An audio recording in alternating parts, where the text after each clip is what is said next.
Pemirsa, Pemprov Bali telah merealisasikan bantuan stimulus usaha atau BSU bagi koperasi. Khusus bagi Kabupaten Klungkung, bantuan itu telah dianggarkan sebesar 1.150 miliar rupiah, tetapi yang terrealisasi sesuai usulan yang terverifikasi tahap pertama hanya 480 juta rupiah.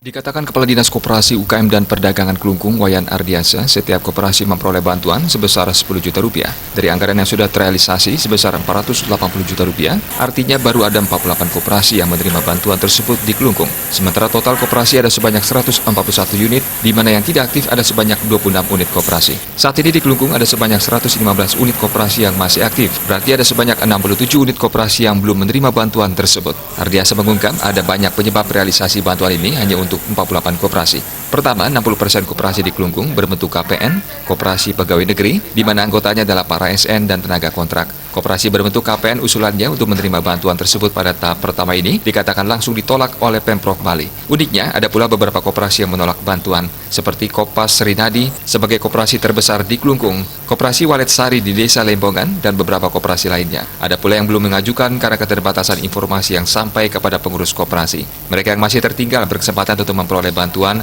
stimulus ini pada tahap kedua. Sisanya yang belum mengajukan tetap diarahkan untuk mengajukan kepada Dinas Koperasi Provinsi Bali untuk memperoleh bantuan stimulus usaha ini. Bagi koperasi yang belum mengajukan dan berbidang, diminta segera memproses usulannya. Koperasi yang belum mengajukan usulan cukup menjadi catatan Dinas Koperasi UKM dan Perdagangan Klungkung, sebab masih ada respon koperasi yang belum antusias. Padahal dana stimulus ini cukup besar, mencapai 10 juta rupiah per unit koperasi. Apalagi secara persyaratan tidak ada yang sulit untuk dipenuhi.